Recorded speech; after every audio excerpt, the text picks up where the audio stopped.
Dan kalau kita melihat potensi pertumbuhan ekonomi di 2025 ini kan sebenarnya relatif juga menantang.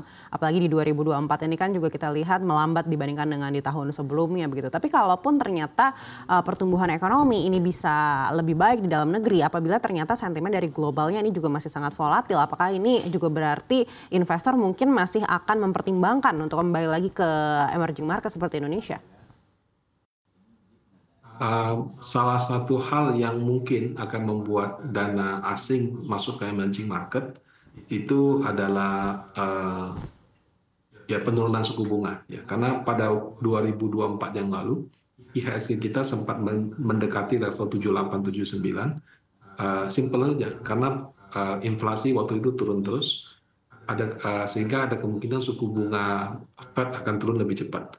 Nah, dalam kondisi suku bunga akan turun, dana asing berbondong-bondong pindah dari negara maju ke negara berkembang karena dianggap negara berkembang itu mampu memberikan imbal hasil lebih tinggi. Nah, itu terjadi di 2024. Walaupun cuma selama 3-4 bulan, setelah itu di akhir tahun begitu inflasi berubah, arahnya juga dari buy jadi sell lagi gitu. Nah, kalau dia bisa dari buy jadi sell dalam waktu 3-4 bulan, maka dari sell ke buy itu juga menurut saya mungkin bisa terjadi dengan cepat juga. Cuma memang momentumnya itu baru dapat ketika dana asing melakukan, ketika Bank Sentral kembali menyatakan penurunan suku bunganya akan lebih agresif. Nah, kalau dari dalam negeri, kalau dibilang kondisi ekonomi sedang pertumbuhannya agak melambat, ya itu nggak cuma terjadi di Indonesia, tapi juga di banyak negara seperti itu.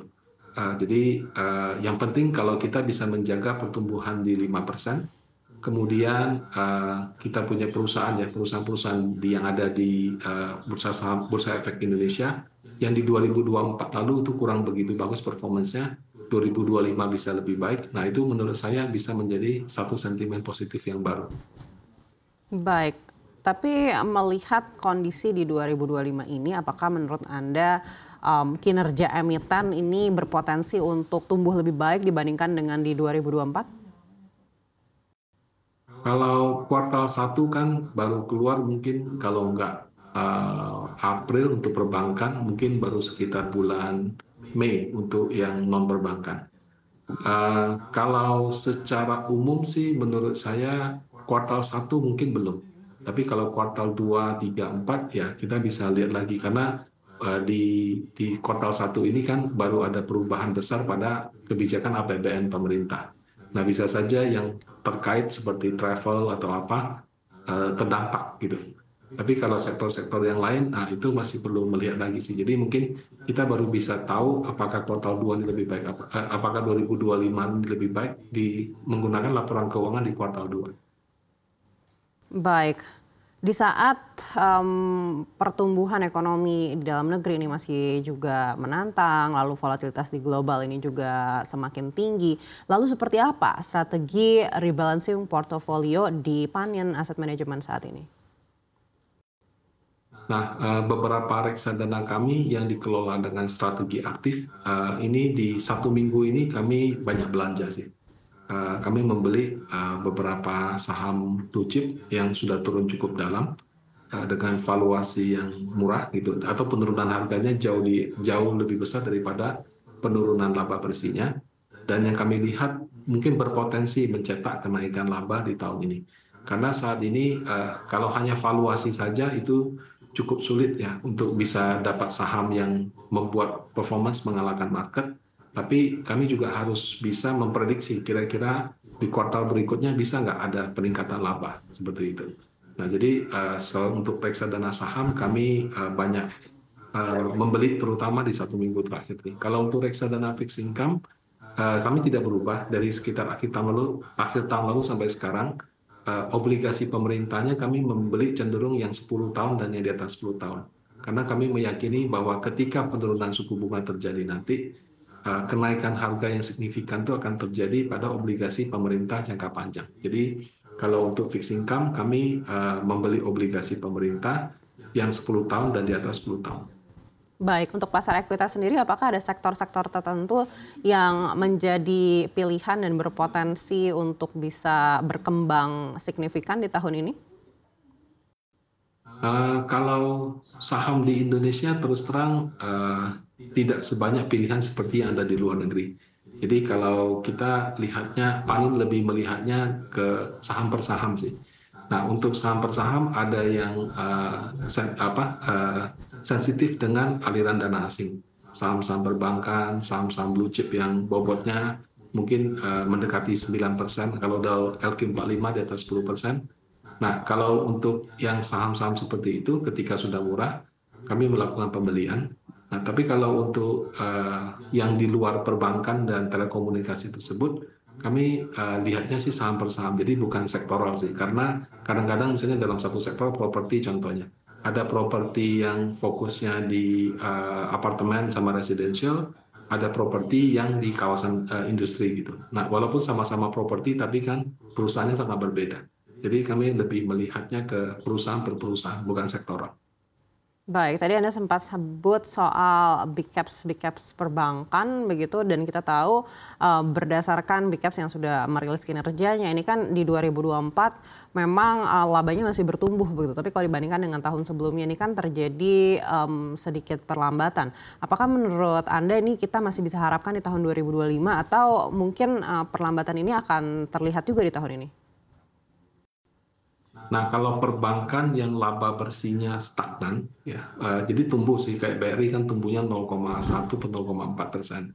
Kalau Bank Mandiri, Bank BNI kan tumbuhnya juga di bawah 5%. Nah, ketika saham tersebut sensitif dengan aliran dana asing, dan secara historis pertumbuhan labanya bisa 15, 20, bahkan lebih besar. Ketika tahun 2024 tumbuhnya dia lebih sedikit, memang menyebabkan dana asing itu keluar. Karena buat dana asing itu tidak hanya labanya tumbuh, tapi sesuai ekspektasi atau tidak. Nah, kalau kita kaji kembali kenapa harga sahamnya, kenapa laba bersihnya tumbuhnya cuma sangat kecil. Kalau seperti Bank BRI kan mungkin ada problem di sektor mikro, di mana diduga karena judi online, kemudian pinjaman online, itu sektor mikro dia punya kemampuan membayar jadi terbatas atau terganggu lah seperti itu. Nah, itu menyebabkan dia punya laba bersih tidak tumbuh seperti yang diharapkan. Kenapa? Karena dia sangat fokus pada sektor mikro. Tapi kalau seperti kayak Bank Mandiri dan Bank BNI, itu kan kredit ke mikronya tidak sebanyak Bank BRI, atau mungkin mereka lebih ke corporate banking gitu. Nah, tapi kenapa pertumbuhan labanya juga agak terbatas gitu? Nah, itu karena di 2024 likuiditas perbankan itu lebih ketat. Kemudian dengan BI rate yang naik, itu menyebabkan perbankan itu sama-sama memperebutkan dana masyarakat. Nah, oleh karena itu suku bunga deposito jadi tinggi. Jadi selain likuiditas yang mengetat, ya, penawaran ori, sukuk retail, itu juga membuat investor sekarang punya pilihan membeli surat utang negara yang aman, yang umurnya cuma mungkin 2-3 tahun dengan kupon yang tinggi. Nah, itu memaksa perbankan harus memberikan deposito yang menarik supaya uangnya tetap mau stay di sana. Nah, akibatnya secara cost biaya dana perusahaan meningkat. Pada saat yang sama bunga kredit itu tidak mudah dinaikkan gitu. Karena kalau dinaikkan terlalu tinggi, yang kemampuan bayarnya baik mungkin akan pindah ke bank lain. Tapi kalau yang kemampuan bayarnya terbatas, terpaksa dia ambil, itu bisa jadi kredit macet gitu.